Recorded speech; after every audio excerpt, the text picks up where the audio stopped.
Millionaire sees 8-year-old twin girls crying at his wife's grave. What one says, "Mommy is still alive," reveals a shocking truth. Just before we begin, your presence means a lot. Say hi and share where you're tuning in from only if you want to. The autumn wind whispered through the cemetery's ancient oaks, scattering golden leaves across the quiet pathways. Jackson Hayes pulled his cashmere coat tighter around his broad shoulders as he approached the marble headstone that had become his annual pilgrimage. 10 years as a tech billionaire had hardened him against most emotions. But this day, the anniversary of Eleanor Porter's death, always stripped away his carefully constructed armor. He placed a single white rose on the cold stone, his fingers lingering on the engraved name, Eleanor Porter. 1989-2017. Beloved mother and daughter. His throat tightened as memories flooded back. Her laugh, her brilliance, the way she challenged him when no one else dared. "Another year without answers," he whispered, the words carried away by the wind. Soft sound caught his attention, a whimper barely audible over the rustling leaves. Jackson turned, his steel blue eyes scanning the cemetery until they landed on two small figures huddled beside Eleanor's grave. Two little girls, mirror images of each other with golden curls and tear-stained cheeks, knelt on the damp ground. They couldn't have been more than 8 years old, dressed in matching blue coats that had seen better days. "Mommy's still alive, I know she is," one of them whispered fiercely, her small hand tracing the letters on the headstone. Jackson froze. The words struck him like physical blows. Eleanor had children? Twins? His mind raced, calculating timelines and possibilities. "Emma," the social worker said, "we have to accept it," the other girl said, her voice breaking. "But I don't want to." "They're wrong, Olivia. I feel her. I still feel her." Jackson approached slowly, not wanting to frighten them. "Hello there," he said gently. The girls jerked their heads up, eyes wide with momentary fear that quickly gave way to curiosity. Something about their faces, the shape of their eyes, the determined set of their jaws, struck him with uncomfortable familiarity. "I'm sorry, I didn't mean to startle you," he continued. "I knew Eleanor." The girls exchanged a glance loaded with meaning, a silent communication that only twins could master. "You knew our mom?" asked the one called Emma, her voice suddenly sharp with hope. Jackson nodded, kneeling down to their level despite the expensive fabric of his tailored suit pressing against the damp ground. "I did, a long time ago." "No one believes us," Olivia said suddenly, her small hands clenched into fists. "No one believes that she's still out there." Emma's eyes, startlingly intelligent, studied Jackson's face.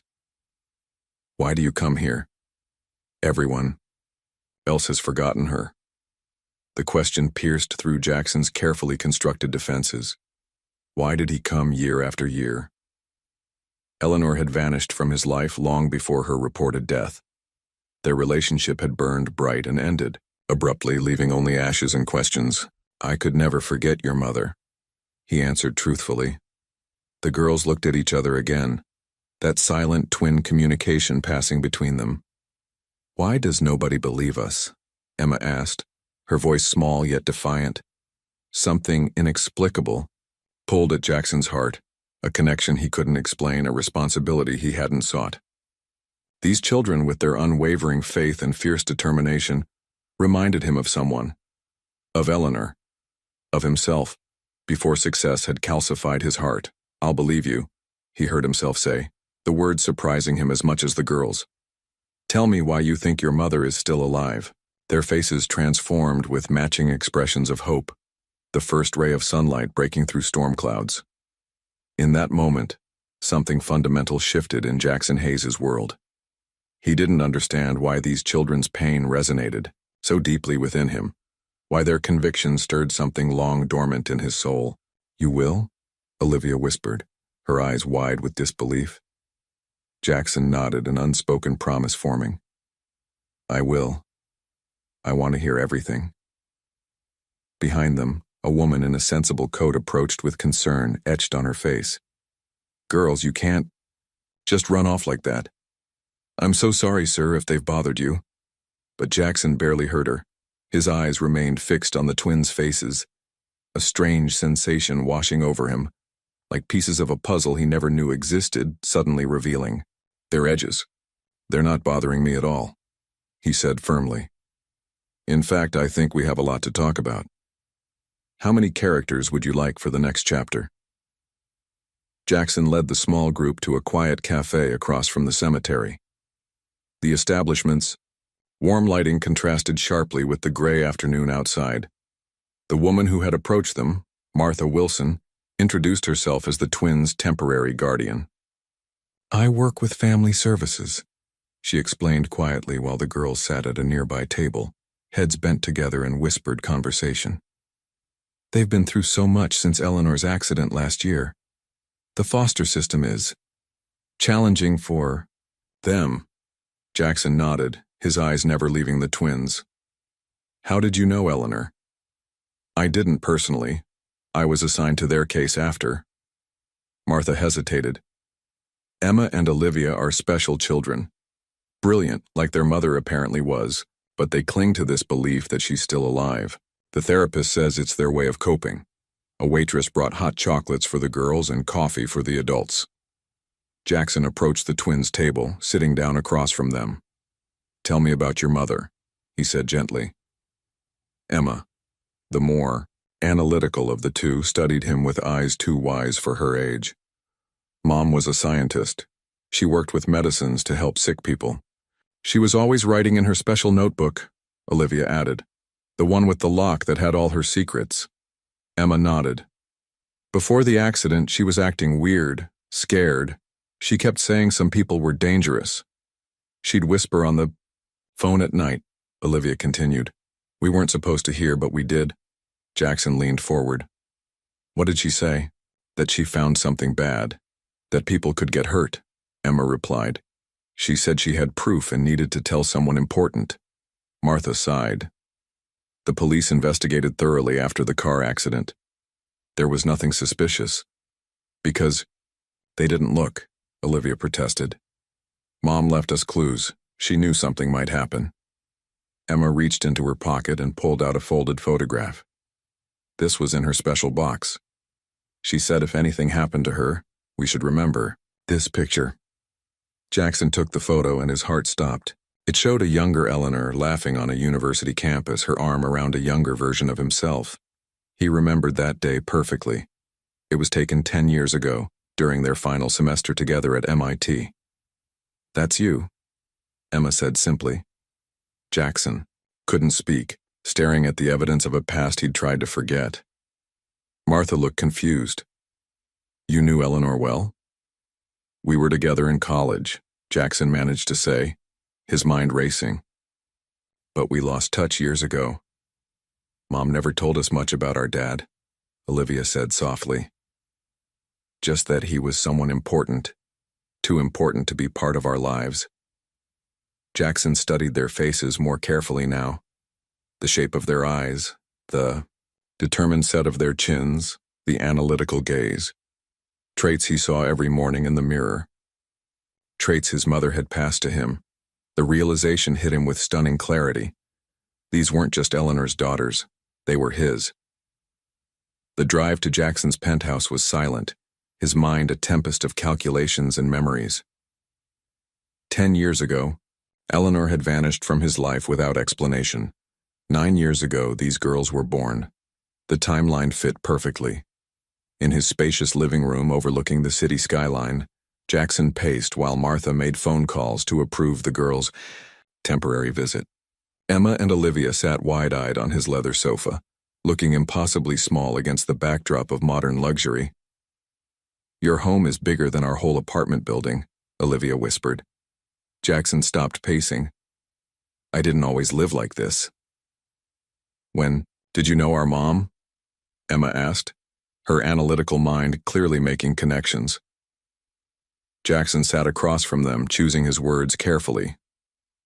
We met at college, MIT. We were both studying technology, though your mother was more interested in biomedical applications. That's where she became a scientist. Olivia nodded. She was brilliant, Jackson continued, memories washing over him. Far smarter than I was. Everyone knew she'd change the world someday. What happened between you? Emma's question was direct, unflinching. Jackson's jaw tightened. We were together for almost 3 years. Then one day she was just gone. No explanation, no goodbye. I tried to find her, but she disappeared completely. He omitted the crushing devastation he'd felt, how her abandonment had hardened him, fueled his relentless drive to succeed, how he'd built his tech empire partly to prove she'd made a mistake in leaving. Did you know she worked for Bennett Pharmaceuticals? Jackson asked. Martha looked up from her paperwork. Yes, she was a senior researcher there. Dr. Maxwell Bennett himself wrote her recommendation letter after she died. The name hit Jackson like a physical blow. Maxwell Bennett, his former mentor turned bitter rival. The man who had taken him under his wing at MIT, then subtly tried to control his career path.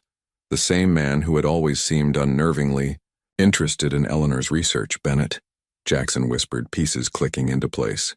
He remembered Bennett's frequent comments about Eleanor being a distraction from Jackson's potential. How Bennett had offered Jackson funding for his first startup immediately after Eleanor disappeared. The timing he'd never questioned, because he'd been too consumed by heartbreak and ambition. I need to see Eleanor's research, Jackson said suddenly. You mentioned a notebook? Emma nodded. It has a special lock. We couldn't open it.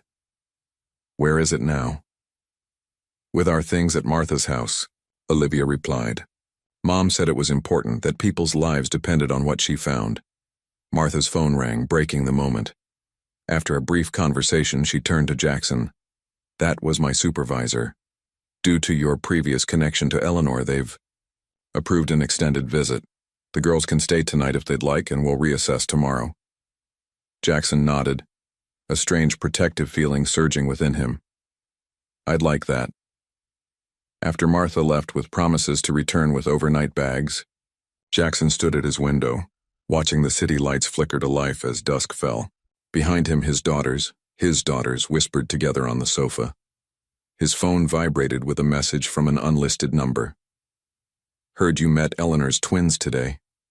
We should talk about old times. MB. Jackson's blood ran cold.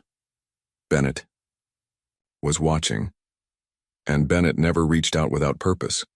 What had Eleanor discovered that was worth hiding? What had she died or disappeared to protect? And most importantly, why had Bennett kept him from knowing his own children? When Martha returned with the girls' belongings, Jackson noticed their meager possessions, a small suitcase each, with clothes that had seen better days. Emma clutched a worn backpack protectively against her chest.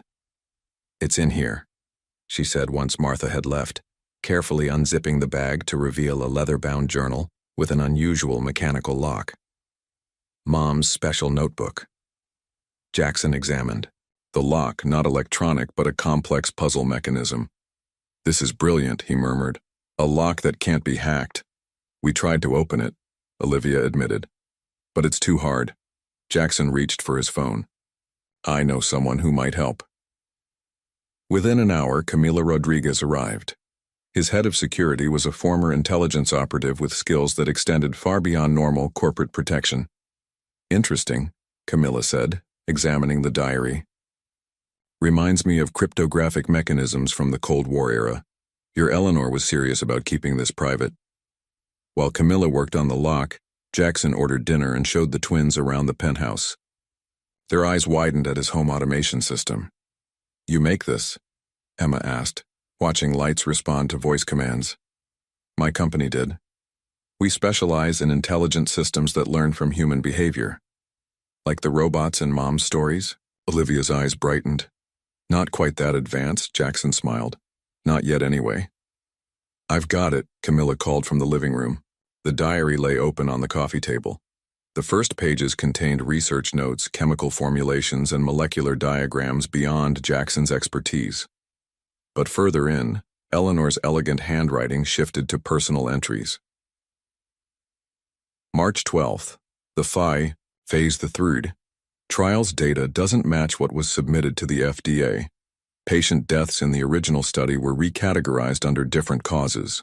Neuralin is dangerous, but Bennett altered the reports. March 20th.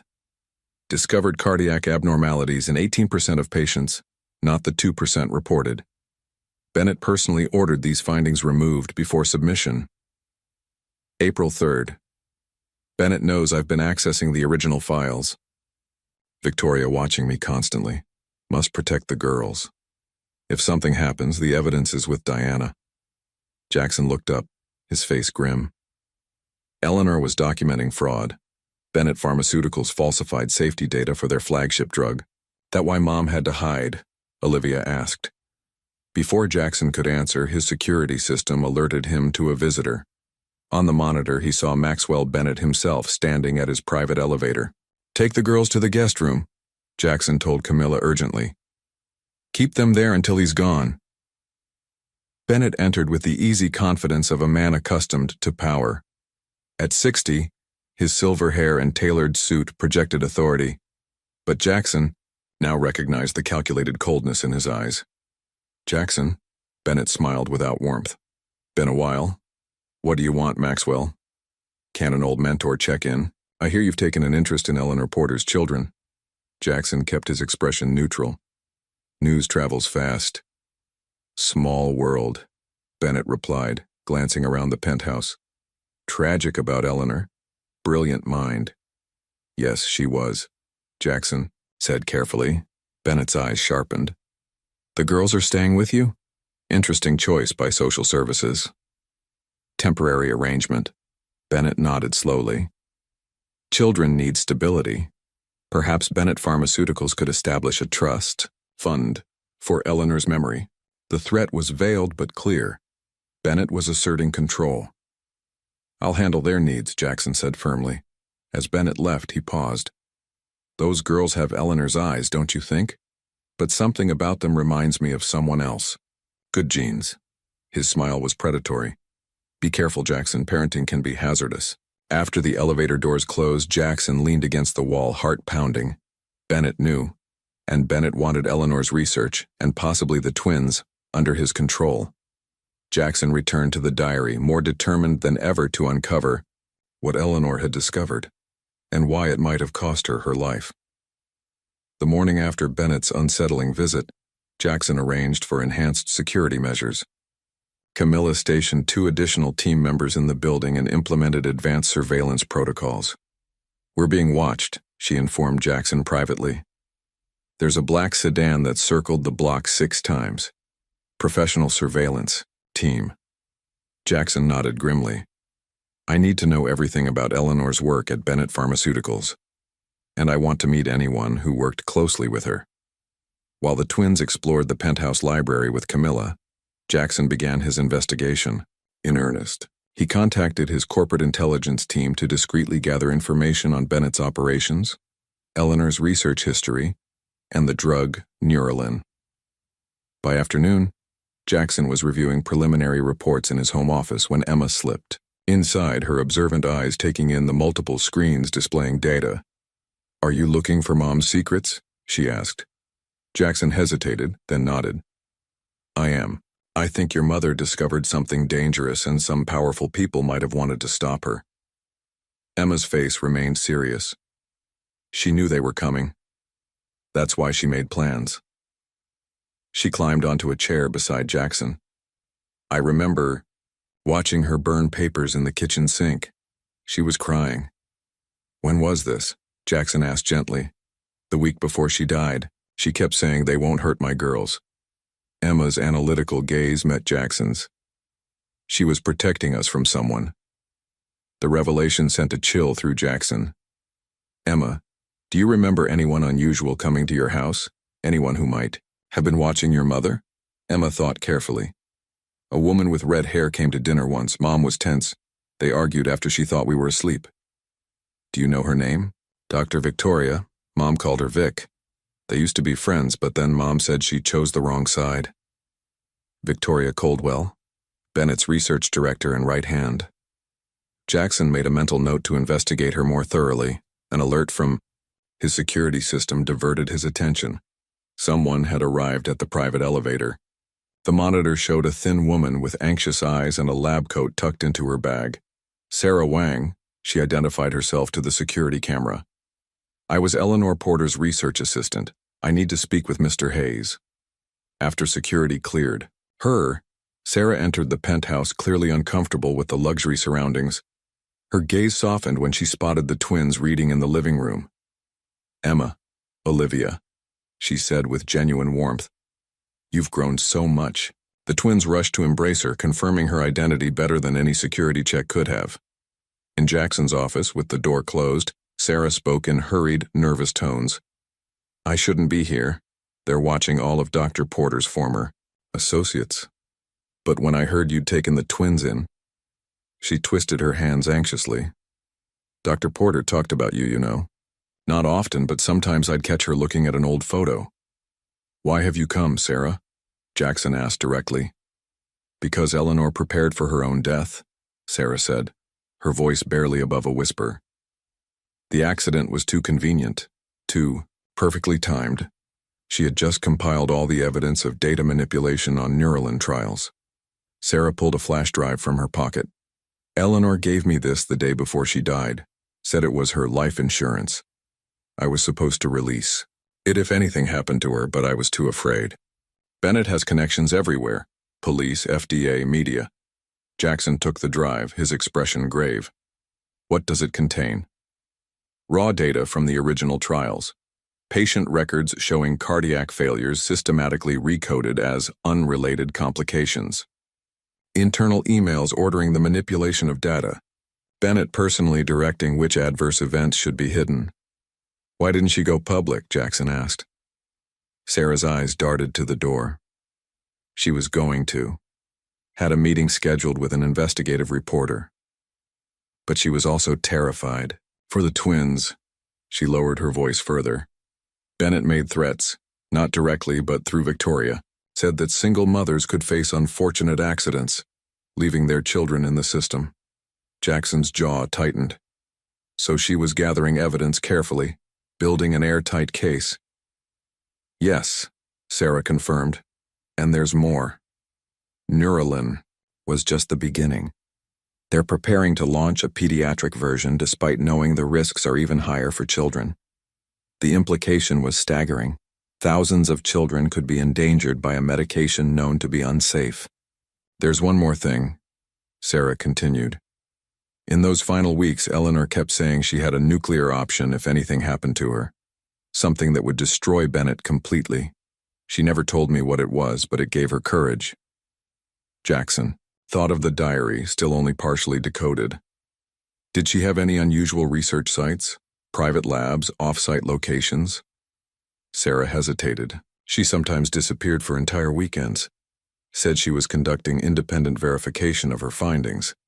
I always assumed she was using university labs where she had former colleagues. Before leaving, Sarah knelt to hug the twins once more. Your mother was the bravest person I've ever known, she told them. She would move mountains to protect you. After she departed, Jackson found the twins sitting unusually quiet in the living room. Sarah looked scared, Olivia observed. Like Mom did at the end. We'll protect Sarah, Jackson promised, and we'll find out what happened to your mother. That night after the twins were asleep, Jackson reviewed the flash drive's contents with Camilla. The evidence was damning. Systematic fraud that had potentially cost hundreds of lives.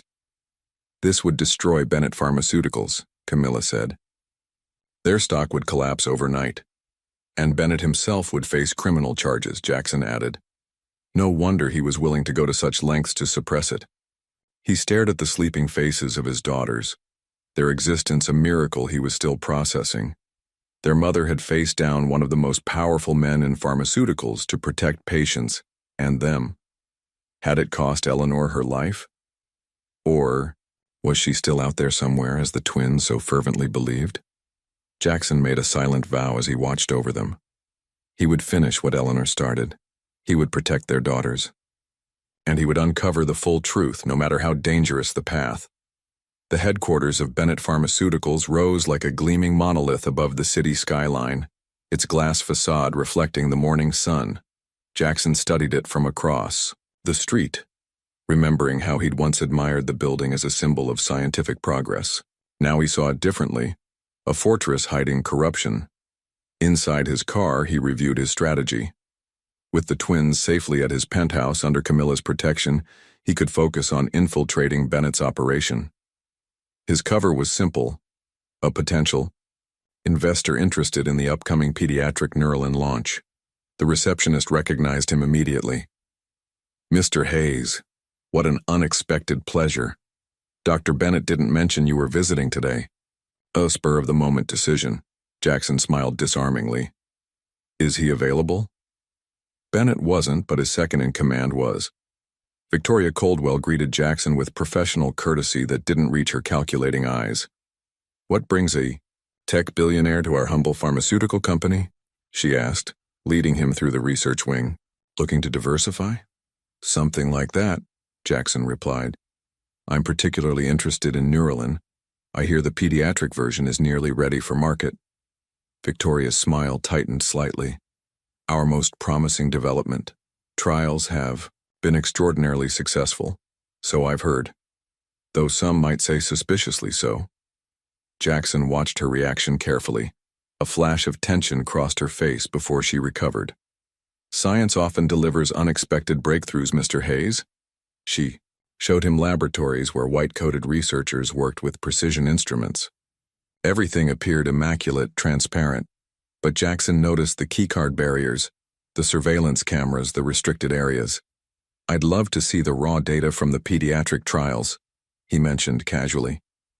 "My team performs independent analysis before any investment." "Of course," Victoria nodded. "Though it would require confidentiality agreements, proprietary methods, you understand." They passed a restricted laboratory where researchers huddled around screens displaying molecular structures. Jackson glimpsed the label Neuralin P before Victoria smoothly directed him away. As they approached a conference room, Jackson heard Bennett's unmistakable voice from inside. "I don't care what it takes. Hayes is becoming a problem just like Porter was. Find out what he knows." Victoria cleared her throat loudly before opening the door, giving Bennett just enough warning to compose himself. "Jackson," Bennett exclaimed with false warmth. "Victoria didn't tell me you were visiting. What a pleasant surprise." The conference room contained 3 other executives who watched Jackson warily. On the screen behind them, Jackson glimpsed financial projections for Neuralin P, $4.2 billion in first-year revenue. "Just exploring some investment opportunities," Jackson said smoothly. Bennett's smile remained fixed. "Always the entrepreneur. Though I'm surprised you're interested in pharmaceuticals. Quite different from your tech empire." "I go where the opportunities are," Jackson replied. "Though I believe in thorough due diligence. Safety profiles. Proper testing procedures." Something dangerous flickered in Bennett's eyes. "Our safety standards are impeccable, perhaps beyond what a tech executive would understand." The threat remained unspoken, but clear throughout their conversation. When Jackson departed, Bennett walked him to the elevator. "Curious timing for your interest in my company," Bennett remarked. "Right after taking in Eleanor's twins. Quite the coincidence." "I don't believe in coincidences," Jackson replied evenly. Bennett's mask slipped momentarily. "Neither do I. Some questions are better left unexplored, Jackson, for everyone's benefit."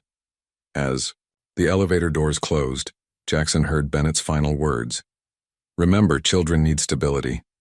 It would be tragic if anything disrupted that." Outside, Jackson noticed the security team photographing his departure. His phone buzzed with a message from Camilla. "You need to see this. Found financial records. Bennett made 6 payments to the driver who hit Eleanor's car." Jackson's resolve hardened. Eleanor's accident had been no accident at all. "I don't talk to billionaires," Diana Chen declared, barely looking up from her laptop at the corner table of the busy coffee shop, especially ones with ties to Big Pharma. Jackson sat down uninvited. "I don't have ties to Bennett Pharmaceuticals, but Eleanor Porter did, and she was trying to contact you before she died." The investigative reporter's fingers paused over her keyboard, her expression betraying nothing. "Eleanor Porter, the scientist who died in a car accident last year." The scientist who discovered Bennett was hiding deadly side effects of Neuralin, Jackson corrected. The scientist who had scheduled a meeting with you the day after her supposed accident. Diana closed her laptop. Alleged accident. And how would you know about any meeting? Instead of answering, Jackson placed a flash drive on the table. Raw data from the original Neuralin trials.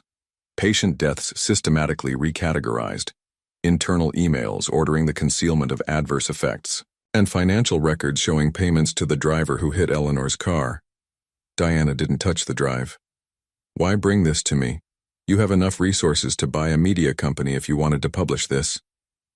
Because Eleanor trusted you, and because Bennett has connections in traditional media channels that might suppress the story. Jackson leaned forward. Also, I believe you already have part of what Eleanor was gathering.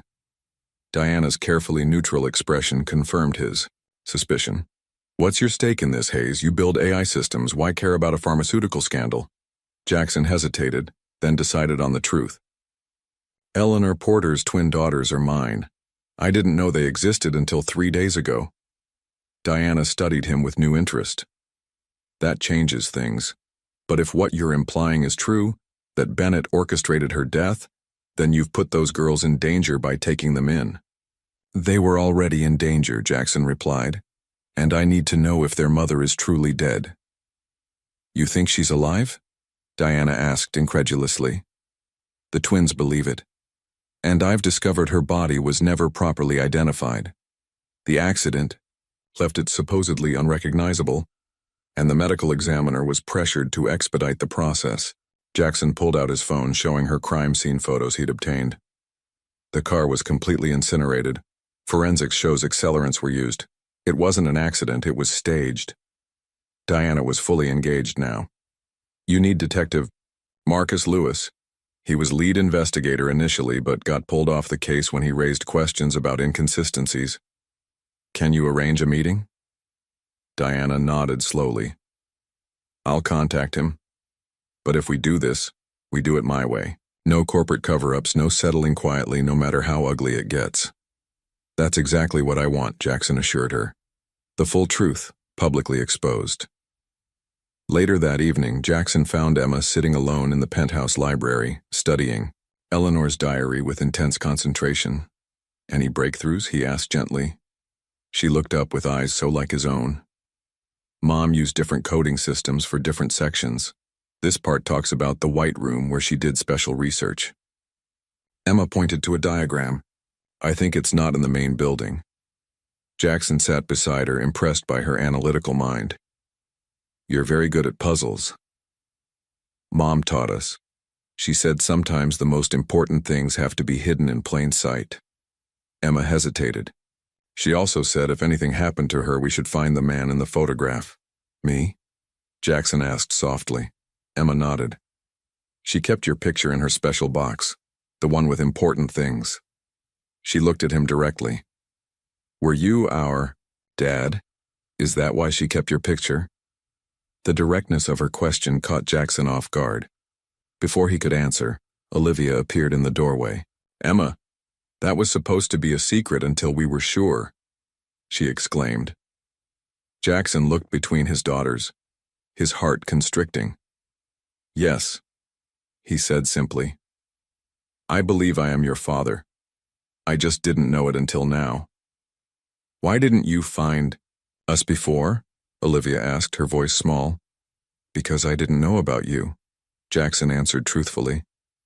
If I had, I would have moved heaven and earth to be part of your lives. The three sat in momentary silence, the weight of what might have been hanging between them. We should find Mom together, Emma finally said. As a family, Central Park stretched before them in autumn glory, a mosaic of red and gold beneath a crisp blue sky. Jackson watched Emma and Olivia race ahead on the path, their identical blue coats fluttering behind them like wings. He'd insisted on buying them new clothes, though they'd protested they didn't need fancy things. 3 days into their unexpected cohabitation, Jackson was still adjusting to fatherhood. The twins had a routine they'd established in foster care. Emma always tied both their shoelaces. Olivia always poured their juice. They communicated in half sentences and knowing glances, a private language he couldn't yet decipher. "They're remarkable," said Detective Marcus Lewis, walking beside Jackson. The former lead investigator on Eleanor's case was a weathered man with observant eyes and a reputation for integrity. "Porter raised them well." "She did everything well," Jackson replied quietly. "That was Eleanor. Brilliant, thorough, uncompromising." Lewis nodded. "That's what first raised my flags about the accident. Too neat, too convenient. The fire burned hot enough to destroy DNA evidence. The brake lines were cut, but in a way that would only fail at high speed. Professional job," Jackson concluded. "Extremely. When I tried to investigate further, I was reassigned. My captain cited resource allocation, but the order came from higher up." Lewis watched the twins now feeding ducks by the pond. "Diana Chen showed me what you've gathered. It's compelling, but still circumstantial. We need something that directly connects Bennett to the orchestration of the accident." "We're working on it," Jackson assured him. "My team is tracking the financial transactions to the driver." A shrill scream interrupted their conversation. Jackson's head snapped toward the pond where Olivia had ventured onto a decorative footbridge. The wooden railing had given way, and she now dangled precariously over the water. Jackson sprinted across the grass, heart pounding. He reached the bridge in seconds, lunging forward to grasp Olivia's wrist just as her grip failed. The momentum nearly pulled him in as well, but he braced himself against the remaining railing and hauled her up to safety. Olivia clung to him, shaking, her face pressed against his chest. Jackson held her tightly, the reality of how quickly he could have lost her hitting him with physical force. "You're safe," he murmured into her hair. "I've got you." Emma crashed into them, wrapping her arms around both.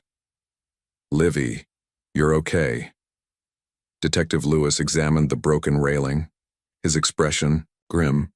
This wasn't wear and tear. The supports were partially sawed through. Jackson's blood ran cold. He gathered both girls closer, scanning the park for watching eyes. "We're leaving. Now." Back at the penthouse, with security doubled, Jackson sat with the twins in the living room. Olivia had recovered from her scare with remarkable resilience, though she stayed closer to him than before. "You saved me," she said matter-of-factly, like the dad in Mom's stories. "What stories?" Jackson asked. "Mom told us bedtime stories about a brave inventor who built amazing machines to help people," Emma explained. "He always saved the day, when things got scary." "She said he lived far away, building important things," Olivia added. "But someday he might come back." Jackson's throat tightened. Despite everything, Eleanor had created a hero for their daughters, not a villain. "Did she tell you anything else about him?" he asked carefully. The twins exchanged one of their communicative glances. "She said we had his eyes," Emma answered. "And his brain for puzzles." "And his stubborn chin," Olivia added with a small smile. That night, after tucking them into bed in the guest room they shared, Jackson found himself overwhelmed by emotions he'd suppressed for years. He sat in his darkened office, staring at the city lights, remembering Eleanor as she'd been in their MIT days. Brilliant, passionate, principled. The only person who'd ever truly challenged him. Had she discovered she was pregnant after leaving? Had Bennett somehow forced her away from him? The timeline fit. Their sudden breakup, Bennett's immediate offer to fund Jackson's startup, all while Eleanor disappeared completely. A soft knock interrupted his thoughts. Emma stood in the doorway in pajamas too big for her slender frame. "Can't sleep?" Jackson asked. She shook her head, patting across the room to climb into the chair opposite his. "Olivia wants to know if you would have loved us," she said directly. "If you had known."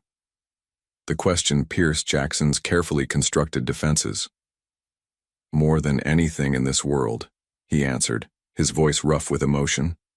Emma studied him with those analytical eyes so like his own. "I think Mom still loves you," she said finally. "She cried sometimes looking at your picture." "I never stopped loving her," Jackson admitted, "even when I thought she'd chosen to leave." "Will you tell us about when you met her?" Emma asked. And so Jackson began the story of how he'd first encountered Eleanor Porter in an advanced robotics class, how she'd challenged his algorithm and improved it in one elegant stroke, how they'd stayed in the lab until dawn arguing theoretical approaches that would later become the foundation of his first patents. As he spoke, Olivia appeared silently in the doorway, listening. Eventually, both twins fell asleep on the large office sofa. Jackson covered them with a blanket, watching their peaceful faces. "I'll find your mother," he whispered. "Whatever it takes." Crystal chandeliers cast a golden glow over the annual Pharmaceutical Innovation Gala, where industry elites gathered in black tie and evening gowns. Jackson adjusted his bow tie, scanning the ballroom. Diana Chen had secured him an invitation as her source for a feature on pharmaceutical philanthropy. "Bennett always makes a grand entrance halfway through," Diana murmured, elegant in a simple black dress, her press credentials displayed prominently. "He considers himself the star attraction." "And Coldwell?" Jackson asked. "His shadow." "Never. More than 10 feet away at these functions." Diana nodded toward a cluster of FDA officials. Bennett's cultivated impressive connections. 3 of those regulators previously worked for his companies. Jackson spotted the moment Bennett entered. The subtle shift in the room's energy, the deferential nods, the path clearing before him. Victoria Coldwell followed precisely 6 steps behind, resplendent in emerald silk that matched her calculating eyes. "Time to mingle," Diana said. "I'll work the regulatory crowd. You've got Bennett." Jackson circulated deliberately, positioning himself near Bennett's typical trajectory. When their paths finally crossed, he raised his champagne flute in mock salute. "Maxwell, quite the spectacle you've orchestrated." Bennett's smile remained fixed, though his eyes hardened. "Jackson, unusual to see you in pharmaceutical circles. Still playing guardian to Eleanor's girls?" "My girls," Jackson corrected, voice low enough that only Bennett could hear. A flicker of surprise crossed Bennett's face before disappearing. "Ah, you've made that connection. I wondered when you might." "You knew all along," Jackson stated. "Not a question. Eleanor was quite discreet, but pregnancy has visible symptoms." Bennett sipped his champagne. "She was brilliant but distracting you from your potential. You needed focus during those critical early startup days. So you separated us," Jackson concluded. "What did you tell her to make her leave?" Bennett's smile turned cold. "Nothing untrue. That you'd expressed frustration over her holding back your career. That you'd referenced her as a temporary diversion while discussing your 5-year plan with me." Jackson's grip tightened on his glass. "Lies. Selective truths," Bennett corrected. "She was already concerned about your workaholism, your ambition. I merely confirmed her fears. And then you hired her at Bennett Pharmaceuticals to keep her under your thumb." Bennett shrugged elegantly. "I recognized exceptional talent. When she discovered her pregnancy after leaving you, I offered security, advancement. Everyone benefited. Until she discovered what you were hiding about Neuralin," Jackson said. Bennett's expression hardened. "You're treading dangerous ground, Jackson. Eleanor made similar missteps. Accidents happen to those who don't understand their place in the ecosystem." Jackson stepped closer. "Was her death another selective truth you orchestrated?"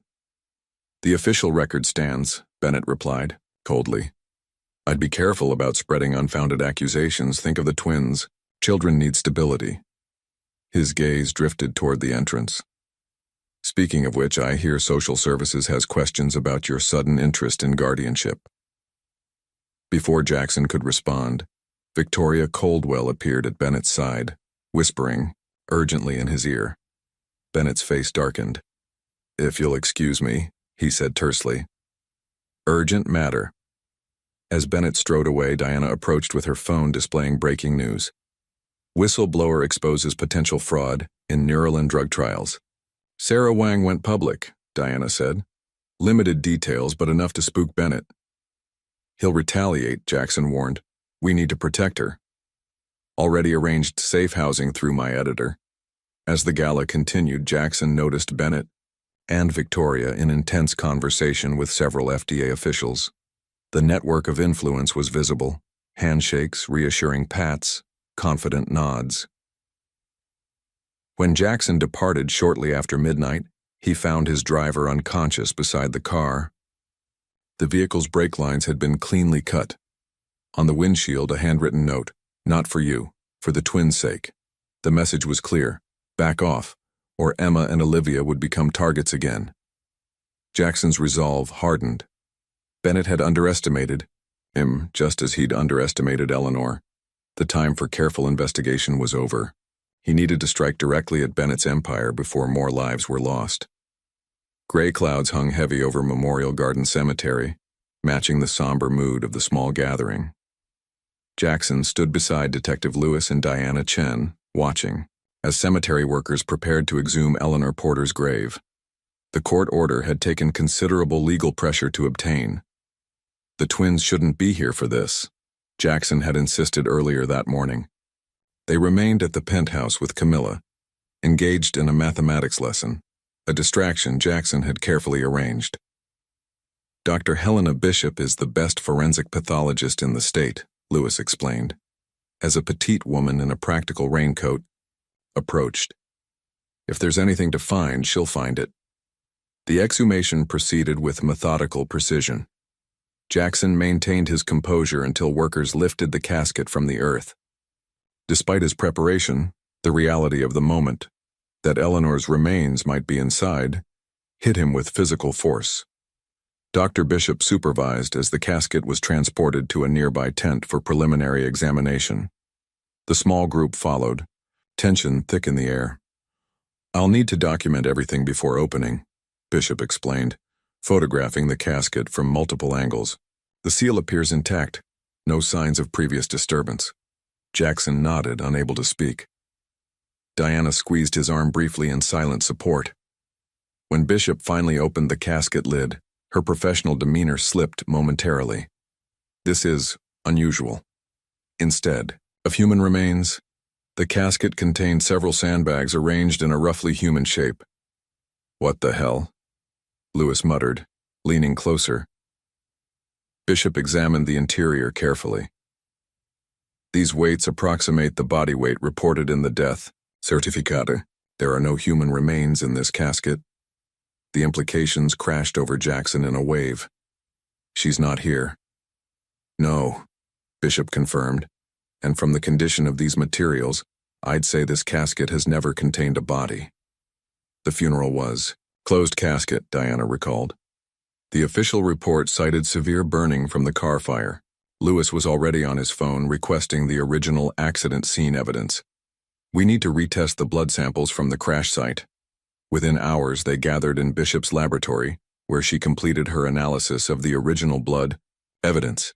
"It's human blood type AB negative, matching Eleanor Porter's recorded type," she confirmed. "But the quantity is inconsistent with a fatal accident. More importantly, the degradation pattern suggests it was refrigerated before being planted at the scene." "Could it have been drawn during medical treatment?" Lewis asked. "No. The preservation chemicals I'm detecting aren't used in emergency medicine." Bishop removed her glasses. "This blood was stored, likely from routine medical draws, then placed at the scene." Jackson's heart raced with the confirmation of what he'd begun to believe. "So there's no evidence she died in that crash?" "None," Bishop agreed. "In fact, I'd say there's compelling evidence that someone went to extraordinary lengths to fake her death." Back at the penthouse, Jackson found the twins waiting expectantly despite his attempts to shield them from the day's events. "You went to Mom's grave," Emma stated matter-of-factly. "Did you find her?" Jackson hesitated, then sat down at their level. "No, we didn't find her. But that might be good news." Olivia's eyes widened. "Because she wasn't there?" "Exactly." Jackson explained in simplified terms what they'd discovered. "I knew it," Olivia exclaimed, jumping up. "I told everyone she wasn't dead." Emma remained more analytical. "But where is she? Why would she hide from us?" "I don't think she's hiding from you," Jackson said gently. "I think someone is hiding her from us." Emma nodded seriously. It's the White Room. I've been dreaming about it. What White Room? Jackson asked. Where Mom is. In my dreams, she's in a room with white walls and no windows. She's working, but she looks sad. Emma's voice dropped to a whisper. She writes notes and hides them inside her shoes. Jackson exchanged glances with Diana, who had been silently observing.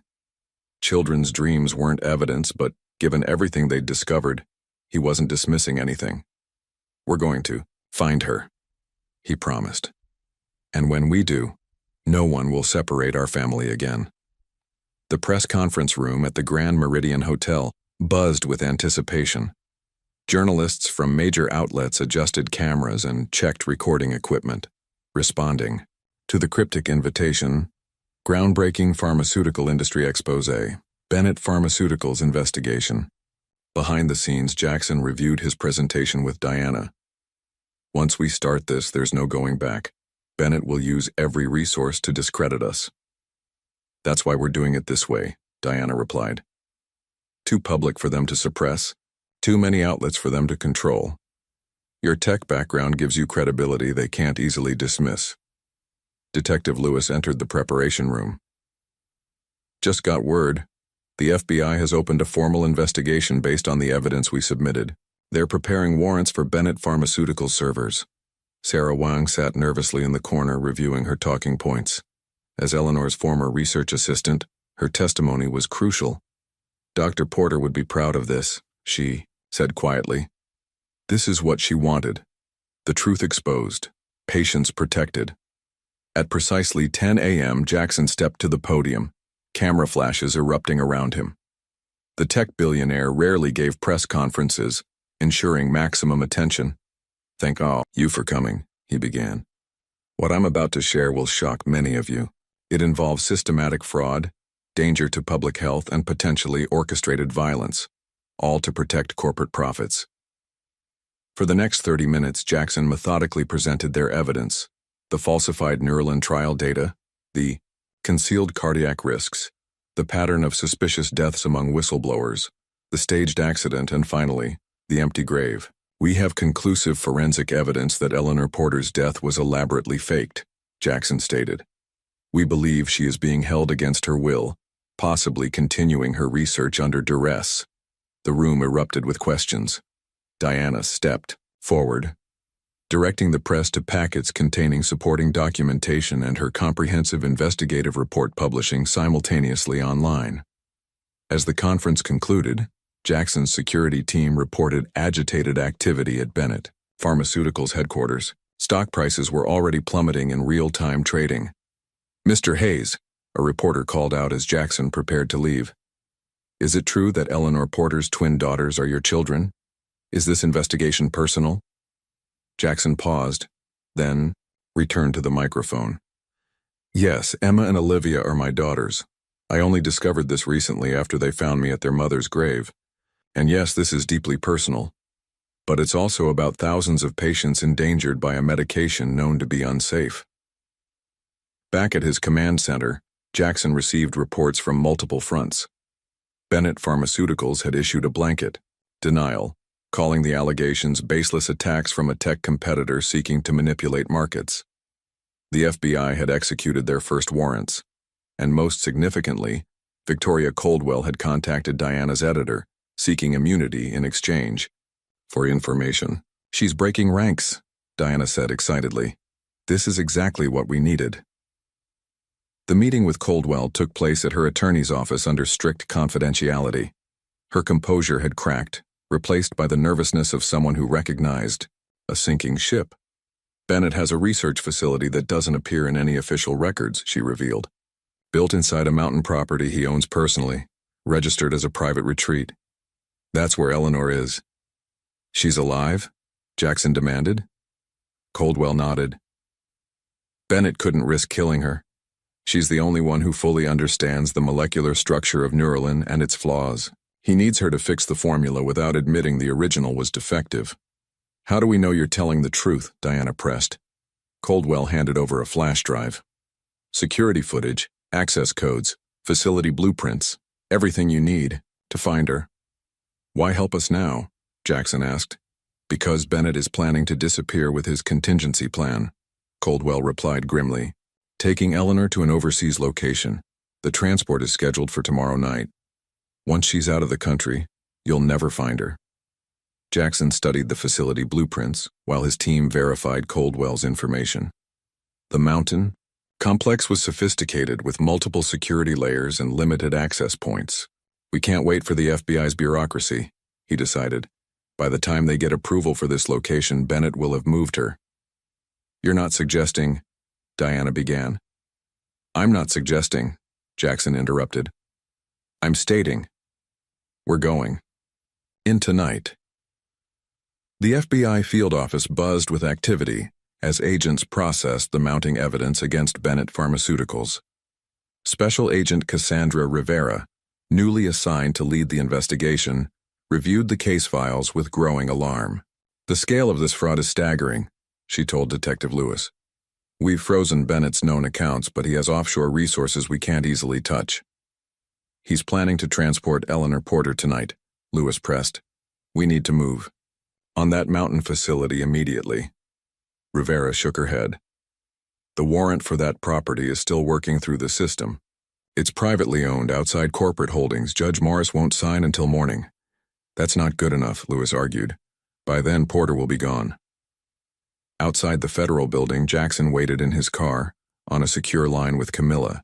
Surveillance confirms increased activity at the mountain property, she reported. Multiple vehicles arriving, equipment being loaded. They're definitely preparing for transport. Jackson made his decision. Implement Alpha Protocol. We move at nightfall. Across town, Diana Chen filed her latest story, revealing Victoria Coldwell's cooperation with authorities. The headline would hit within hours. Bennett Pharmaceuticals executive turned state's evidence. Claims kidnapped scientist held in secret facility. The media firestorm was intensifying. Bennett Pharmaceuticals stock had been suspended from trading after falling 30%. Patients were flooding physicians' offices with concerns about Neuralin. The FDA had announced an emergency review. At Jackson's penthouse, he briefed his assembled team, former military specialist from his corporate security division, each selected for discretion and skill. This is not a corporate operation, he emphasized. This is a rescue mission. Our sole objective is extracting Dr. Porter safely. Martha Wilson, the twins' social worker, had arrived earlier to stay with Emma and Olivia. Jackson found them in the library, heads bent over Eleanor's diary. We decoded more symbols, Emma announced. These coordinates match the mountain Ms. Diana talked about. Jackson knelt to their level. I have to go away tonight just for a little while. You're going to find Mom, Olivia stated with certainty. I'm going to try, he confirmed. I need you both to stay here where it's safe with Martha and the security team. Emma studied him with those analytical eyes. Promise you'll bring her back. I promise to do everything in my power, Jackson answered honestly. If you find her, Olivia said, tell her we never stopped looking.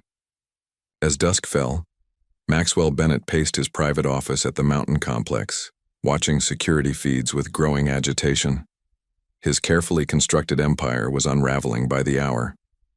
The helicopter is fueled and ready, his head of security reported. We can depart with Dr. Porter at 2200 hours. And the research data? Bennett demanded. Being compiled now. Dr. Porter is finishing the final molecular analysis. Bennett nodded tersely. Once we reach the Cayman facility, initiate the server wipe protocol here. Nothing recoverable. In the laboratory 3 levels below, Eleanor Porter worked with mechanical precision, her face thin and pale from a year, in captivity. Her hands moved expertly across sophisticated equipment, completing the refinements to the Neuralin formula that Bennett had demanded. A guard stood by the door, watching impassively. Eleanor had learned their routines over months of observation, shift changes, security patterns, moments of inattention. She had been waiting, planning, ever since she'd seen Jackson's face on a news broadcast 3 days earlier. Something about the twins. Something that had given her the first spark of hope in a year. She carefully removed a tiny sample of the corrected formula. concealing it in a capsule she'd prepared weeks ago. Whatever happened tonight, this evidence would survive. On the mountainside, Jackson's team approached under cover of darkness. Their thermal imaging identified 22 security personnel patrolling the perimeter. The facility entrance resembled a luxury mountain home, its reinforced doors disguised with architectural elegance. "Security system is military grade," Camilla reported through their encrypted comms. "I'm accessing the bypass codes Coldwell provided now." The first alarm was silenced before it triggered. The outer doors opened with a pneumatic hiss. The team entered swiftly, neutralizing 2 guards with non-lethal tactics. "Splitly takes teams 3 and 4 to secure the helicopter pad and vehicle bay," Jackson ordered. "No one leaves this facility." They descended through the complex, encountering sporadic resistance. Most security personnel surrendered when faced with superior numbers and the realization that their employer's protection was evaporating. 3 levels down, they reached the research wing. Through reinforced glass, Jackson finally saw her, Eleanor, thin and tired but unmistakably alive, working at a laboratory station. His heart slammed against his ribs at the sight. When their team breached the laboratory doors, the guard reached for his weapon but quickly surrendered when outmanned. Eleanor looked up, shock replacing her clinical concentration. "Jackson?" Her voice was barely audible, disbelief etched on her features. "Eleanor." He crossed the room in 3 strides. "We need to get you out of here. Now." She stared at him, as if seeing a ghost. "Is this another of Bennett's manipulations?" "No," Jackson said firmly. "It's a rescue. Your daughters led me to you." "Emma and Olivia?" Tears filled her eyes. "They're safe?" "They're safe. They never believed you were dead." Jackson reached for her hand. "They sent me to find you." Eleanor's composure finally broke. She grabbed a small case from beneath her workstation. "We have to take this. Proof of what Bennett did. The corrected formula that shows he knew the original was flawed." Alarms suddenly blared throughout the facility. "Perimeter breach," came Camilla's voice through comms. "Additional hostiles approaching. Looks like Bennett's private security contractors." "FBI just arrived too," reported another team member. "They're engaging the new hostiles." "Status on Bennett?" Jackson demanded. "Located on the helipad level. Attempting extraction." Jackson led Eleanor toward the exit, their team maintaining protective formation. The sounds of conflict echoed through the corridors, Bennett's arriving reinforcements clashing with both Jackson's team and the FBI agents who had arrived after obtaining their emergency warrant.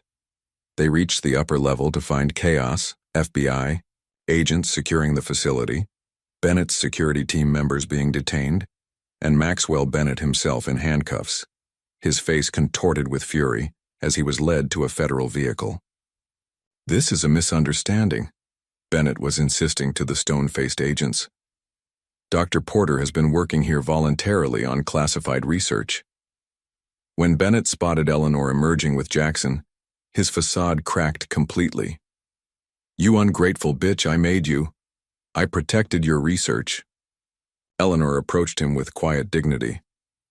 "You falsified data and endangered thousands of patients. You separated me from my children. There's nothing you can say that matters anymore." Special Agent Rivera intercepted them. "Dr. Porter, we need to get you medical attention and take your statement." "Of course," Eleanor agreed, "but first I need to see my daughters." Dawn was breaking as they reached Jackson's penthouse. Eleanor had been examined by medical personnel, given preliminary clearance, and provided an initial statement to the FBI. The full debriefing would wait. Rivera had understood the priority of reuniting the family. The elevator doors opened to reveal Emma and Olivia waiting in their pajamas, Martha standing anxiously behind them. For a moment, everyone froze in a tableau of disbelief. "Mom," Olivia whispered. Eleanor dropped to her knees, arms outstretched. "My babies." The twins crashed into her embrace with sobs of joy, the 3 clinging to each other as if afraid they might be separated again. Jackson stood back, his own vision blurring with tears as he watched them reunite.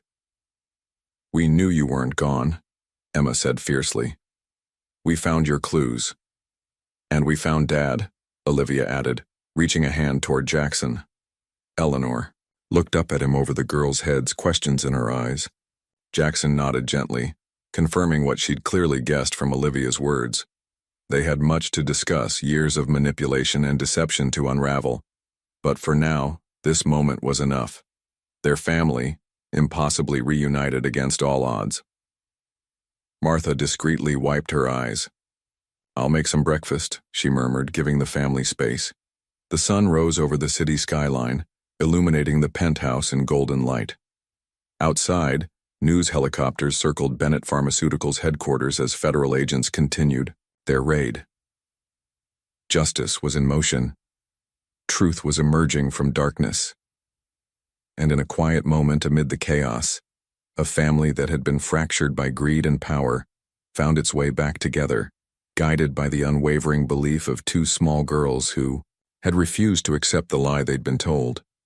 The next few days passed in a whirlwind of medical examinations, FBI debriefings, and media frenzy. Eleanor's miraculous return dominated headlines across the nation, her story of captivity and forced research generating public outrage. Bennett Pharmaceuticals stock was suspended indefinitely as investigations expanded to include international regulatory agencies.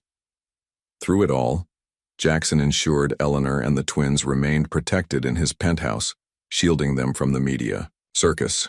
Private physicians monitored Eleanor's recovery, while specialized trauma counselors helped the family begin the healing process.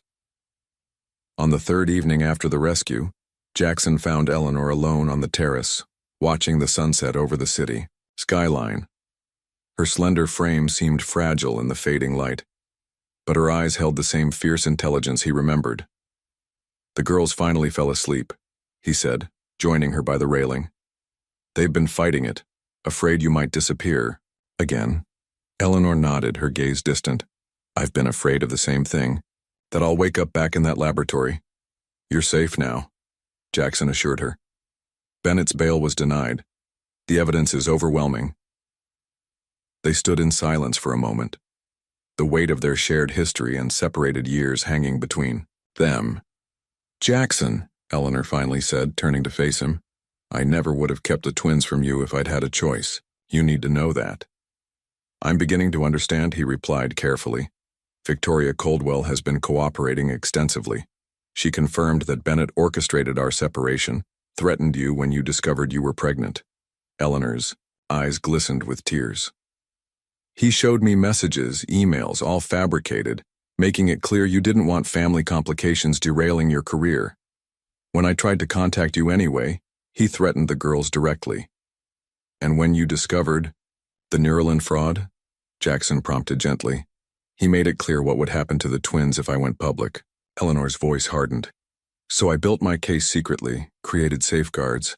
I was so careful, but somehow he discovered my meeting with Diana." "The staged accident," Jackson concluded. Eleanor nodded. "They intercepted me after I dropped the girls at school. I woke up in the mountain facility. Bennett explained how thoroughly he'd faked my death, showed me news reports of my funeral. He said if I tried to escape, the twins would have a real funeral to attend." Jackson's hands tightened on the railing. "I should have looked for you years ago, should have questioned what happened between us." "We both believed Bennett's lies," Eleanor said softly. "He manipulated us masterfully." Inside the penthouse, Emma appeared in the doorway, rubbing sleepy eyes. "Mom? Dad? Are you still here?" They turned in unison, both moving instinctively toward their daughter. Eleanor reached her first, kneeling to embrace her. "We're both here, sweetheart. We're not going anywhere." "Olivia had a bad dream," Emma explained. "She needs you too." They found Olivia curled in her bed, tears streaking her face. When she saw them all together, she launched herself into their collective embrace. "I dreamed the bad man took Mom away again," she whispered. "No one will ever separate us again," Jackson promised, holding his family close. "We're together now." Later, after the twins had fallen back asleep, Eleanor and Jackson sat in the living room, photo albums spread before them. Martha had retrieved them from Eleanor's sealed apartment. "They're so much like you," Eleanor said, tracing a picture of the twins building an elaborate block structure. Emma's analytical mind, Olivia's determination. "They have your brilliance," Jackson countered, "and your courage." Eleanor paused at a photo of herself pregnant, standing by a window with hands protectively over her belly. "I wanted to tell you so many times, even wrote letters I never sent." "We can't recover those years," Jackson said gently. "But we can move forward." "As what?" Eleanor asked, the question that had hovered unspoken between them. "As a family," Jackson answered simply. "Whatever form that takes." In the quiet nighttime hours, they began rebuilding the trust that Bennett had systematically destroyed between them, one honest conversation at a time. 3 weeks after Eleanor's rescue, Jackson stood on the porch of a seaside cottage watching Emma and Olivia race along the shoreline. Their laughter carried on the salt breeze, a sound that still caused his heart to swell with wonder. They were his daughters, a miracle he was only beginning to fully comprehend. The beachfront property in a quiet coastal town was far from the calm city's chaos. Jackson had purchased it within days of Eleanor's return, recognizing their need for privacy and healing away from media scrutiny and painful memories. The trial preparations against Maxwell Bennett dominated national headlines. His empire was crumbling as investigations uncovered decades of fraud across multiple medications. Former employees came forward daily with new allegations. The FBI had frozen his assets worldwide. Justice was progressing, but recovery was a more delicate process. "They look happy," Eleanor said, joining Jackson on the porch. Her color had improved with each passing day, strength returning to her frame, though shadows still lingered in her eyes at unexpected moments. "They are resilient," Jackson replied. "Like their mother." Eleanor smiled faintly. "And stubborn like their father." Inside the cottage, their legal teams had departed after finalizing paperwork, establishing a foundation to support victims of pharmaceutical fraud. Eleanor's corrected Neuralin formula would be made available to all manufacturers, potentially saving thousands of lives. "Diana called," Eleanor mentioned. "Her expose on Bennett's broader corruption has been nominated for a Pulitzer." Jackson nodded. "She deserves it. Without her, we might never have found you." They watched the twins building an elaborate sandcastle, their coordination seamless, communicating through glances and half-words in their private twin language. "They need stability now," Eleanor said quietly. "After everything they've been through." "What do you need, Eleanor?" Jackson asked, the question they'd been carefully navigating for weeks. She turned to face him, her expression both vulnerable and resolute. "Honesty. No more secrets between us. Bennett exploited our weaknesses because we weren't transparent with each other." "I was obsessed with success," Jackson acknowledged. "Building my company consumed me. I can see why you believed I wouldn't want the complication of family." "And I was too proud to demand answers," Eleanor countered. "Too quick to accept that you'd moved on without me." Their hands found each other's on the porch railing, the contact tentative but intentional. "The twins want us to be a family," Eleanor continued. "They've been dropping hints about sharing a home permanently." Jackson smiled. "Subtle ones, like Olivia asking if I'll be their real dad forever, and Emma designing bedroom layouts for all of us?" Eleanor laughed softly. "They get their directness from you." "What do you want, Eleanor?" Jackson asked, his voice gentle but serious. She considered the question, watching their daughters by the shoreline.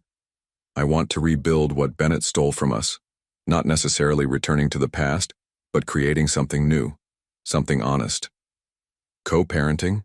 Friendship?" Jackson pressed carefully. Eleanor met his gaze directly. "I think we both know there's still more between us than that." Before Jackson could respond, the twins came racing up the beach path, faces flushed with excitement. "Dad, Mom, come see our castle," Olivia called. "It has a moat with real water." "And a laboratory wing," Emma added seriously. "For Mom's research." And a computer room for Dad's inventions, Olivia finished. Jackson and Eleanor exchanged glances, both recognizing the not-so-subtle symbolism of their daughter's creation. "We're coming," Eleanor called back, her fingers still entwined with Jackson's. That evening, after the twins were asleep in their new rooms filled with books and toys, Eleanor and Jackson sat on the porch swing, a comfortable silence between them. "I filed the paperwork to legally establish paternity," Jackson said, "if that's agreeable to you." Eleanor nodded. "The girls need that security." "And I've been thinking about your research," he continued. "The Hayes Porter Foundation will need a brilliant scientific director." "Are you offering me a job, Mr. Hayes?" Eleanor asked with a hint of her old spark. "I'm offering you a partnership," he corrected. "Equal control, shared mission." Eleanor smiled. "I accept." Under the stars, they began mapping their future, not rushing to reclaim what was lost but carefully building something stronger. Bennett had manipulated their past, but he would not define their future. 1 year later, the Hayes Porter family stood together on the same cemetery grounds where their journey had begun. The morning sunlight filtered through autumn leaves, casting dappled shadows across the now empty plot where Eleanor's headstone had once stood. "It feels strange to visit my own grave," Eleanor remarked, placing a bouquet of white roses on the grass. "Not your grave," Emma corrected firmly. "Just a place that helped us find each other." The past year had transformed them all. Eleanor had reclaimed her health and professional standing, now directing breakthrough research at the Hayes Porter Foundation. Jackson had shifted his corporate priorities, dedicating significant resources to healthcare ethics and patient advocacy. The twins had blossomed in their stable environment, their exceptional minds nurtured by both parents. "Bennett's sentencing is tomorrow," Jackson said quietly. Eleanor nodded. 15 years minimum, the prosecutor says. No possibility of early parole. "Is it enough?" Olivia asked, her young face serious beyond her years. "The important thing isn't his punishment," Eleanor explained, kneeling to her daughter's level. "It's that the truth came to light. Thousands of patients now have safer medication because of what happened." In the distance, they spotted Diana Chen approaching with Detective Lewis. The unlikely allies had become part of their extended family circle through the shared ordeal. "The Murdoch family sends their thanks," Diana told them, referencing one of many families who had lost loved ones to Neuralin's hidden side effects. "Their lawsuit settlement will cover their children's education through college. And the FDA has implemented the new clinical trial transparency protocols you recommended," Lewis added. "They're calling it the Porter Standard internally." After a moment of respectful silence at the gravesite, they moved toward their waiting cars. The cemetery visit had become a ritual, not to mourn, but to commemorate the beginning of their journey back to each other.